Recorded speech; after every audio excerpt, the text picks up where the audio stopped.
ఊరికి చెప్పకు వాడకు చెప్పకు తోడుగా వచ్చిన నీడకి చెప్పకు వచ్చేయవే ఊపిరాపి చంపేసే తీర్పు రాసి పంపావే నిన్ను నన్ను ఈ దూరం వేరు చెయ్యదన్నానే నాది ఎంత పేరాసో నేడు తెలుసుకున్నానే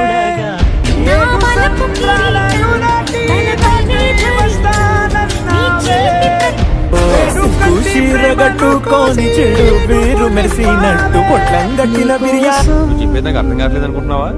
ఇందాక నుంచి ఏదో ఏం చేయలేదనే కానీ ఫీలింగ్ ఎవరు లేని